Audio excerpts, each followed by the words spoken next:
Hi, thank you for coming to my Queer and Feminist Theory and Religion presentation. I originally chose my topic because of my project management class. We're talking about destigmatizing sex and pleasure, and I wanted to look into the religious side of it, but it ended up turning into more. I couldn't look into the sex side of things until I looked at, well, where do queer women fit into religion? So this reminded me of my friend Eva, who is a transgender woman and is very strong in the LDS church. And she has had a lot of issues personally that just with conflicting emotions about her religion and where she fits into her religion as a transgender woman. So I wanted to do some research into where queer women fit into different religions. So before we get into that, I'm just going to go really quickly over queer theory and feminism and religion. Queer theory and religion is a fight for religious and sexual freedom. Queer theory is very strongly about identity and wearing your identity proudly. And so it's a fight for religious and sexual freedom because in a lot of these different churches and religions, they are not encouraged to wear their identity proudly. Um, and then in feminism in religion, there's an article that I read that said that women reading religious texts is allowing women to realize the discriminatory nature of religious and secular laws, such as in dress code or in just different aspects of the religious laws where, oh, men get more privilege than women do. And so it's opening their eyes to this, um, the difference in how women versus men are treated. I looked into the King James Bible because it's the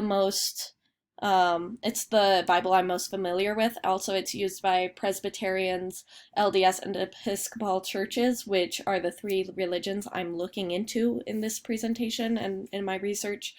There are two particular verses used in relation to feminism or feminists and slash women and queerness. And it's, who can find a virtuous woman, for her price is far beyond rubies. The heart of her husband doth safely trust in her, so that he shall have no need of spoil. The second one is, if a man also lie with mankind, as he lieth with a woman, both of them have committed an abomination, they shall surely be put to death, their blood shall be upon them. So, judging by these two quotations, we can see that, the Bible's not super into women being, sexually active before marriage and not super into the whole, gay thing, I guess. They're not this Bible is not super supportive of the LGBTQ community.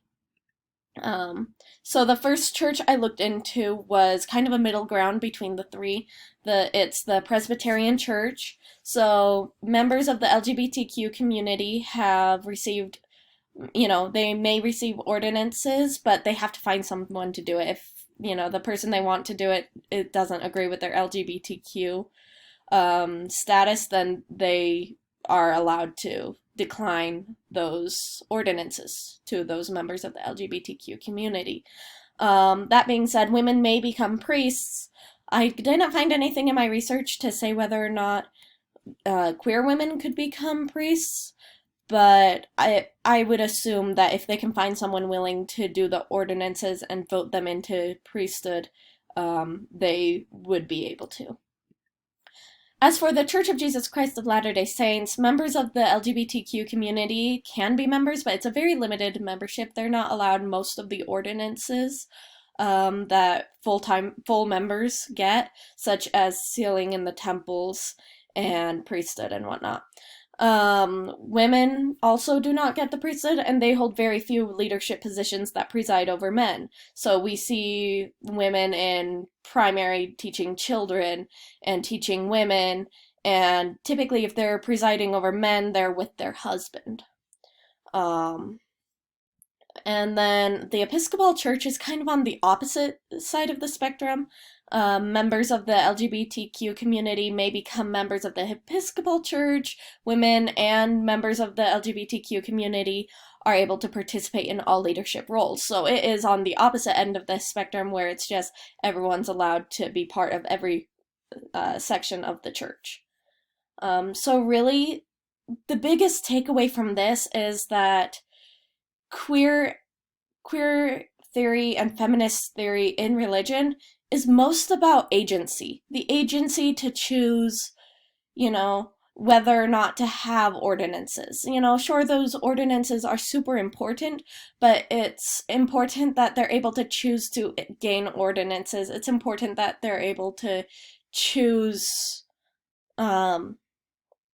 it's important that they're able to choose what ordinances they want, or if they want leadership positions, without a larger institution and the church taking that away from them.